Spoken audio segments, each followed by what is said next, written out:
So this is pretty insane, man. After that single off of Arizona Diamondbacks starter Zach Gallen for his 2000th hit, he is the 17th player in history to log 350 bombs and 2,000 hits by age 33.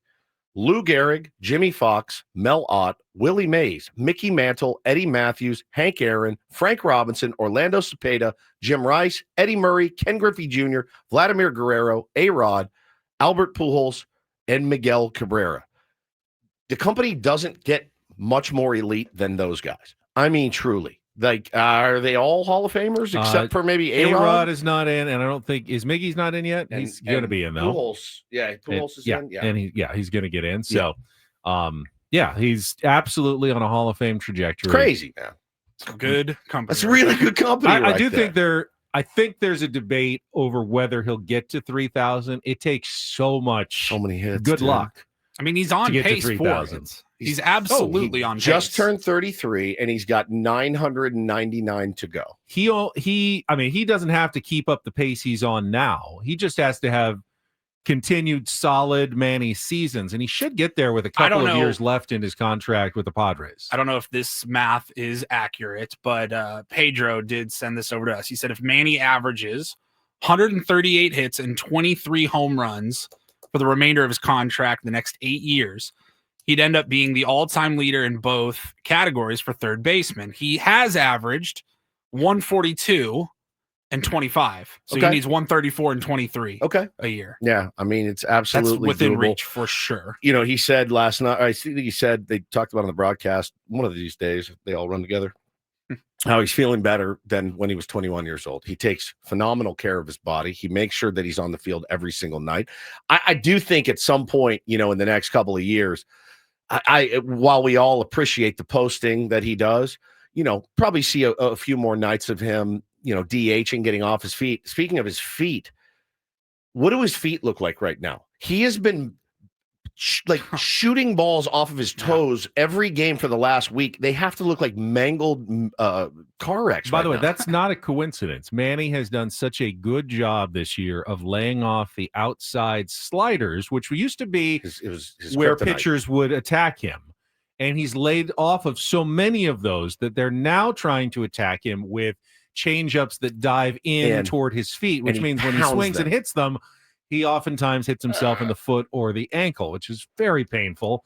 And we saw it last night. And he still nearly drove one out of the ballpark on the next swing, when he, made one of his 2 outs last night. But he's a marvel. He really is. He is. He's absolutely a marvel. Kurt says, what year do you think he becomes the official DH? Honestly, Kurt, I think you see Manny at first base in a couple of years.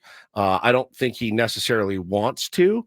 But I have no doubt that he'll be really, really good at it if he decides, hey man, I can continue to be in the lineup every day more if I'm playing first base. I bet you when he's 35, they kind of look at that and say, hey, get across the diamond. Who's going to be better at picking balls over there than him? It's going to be great. I assume that Ken in our chat is also the one that tweeted me last night about Manny not diving for ground balls yesterday. He had a couple that I don't think were even within reach. There was one maybe he could have gotten to. Manny is not – Manny dives for balls. Sure. He dives for balls all the time. He is always running a advanced calculus in his head. Correct. About what can I actually get to, what is worth in this situation in the game. If he dove for every single ball that you wanted him to dive for, he would play 120 games a year. Right. It's just the way it is. And his calculus is I am more valuable playing in 160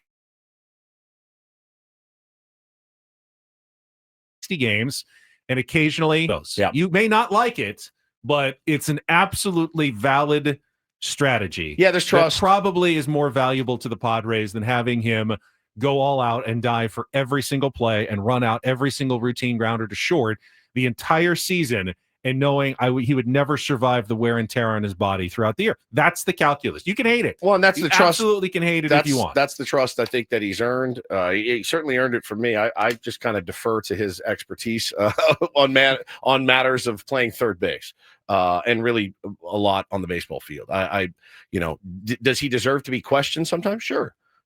absolutely. He's had terrible at bats in big situations. They all do. Everybody does. Bryce Harper does.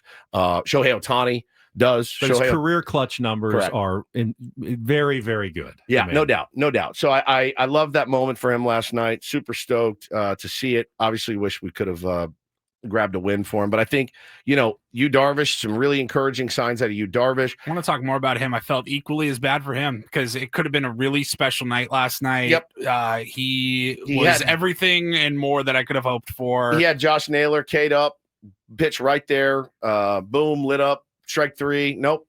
Next pitch, walks, and Naylor comes around to score. And yeah, man, it just it didn't even snowball. He threw up 2, gave up 1 run in each inning. Walked more guys than he would like, certainly, but some of that wasn't on him. But it's nice to see him. And obviously this morning, we're all holding a good thought that he wakes up feeling great. But he was fired up to be out there again. He looked great. He was spinning it like he always does. So I'll give you my hot take about Yu Darvish from last night. He surprised me. Yeah, good. He surprised me last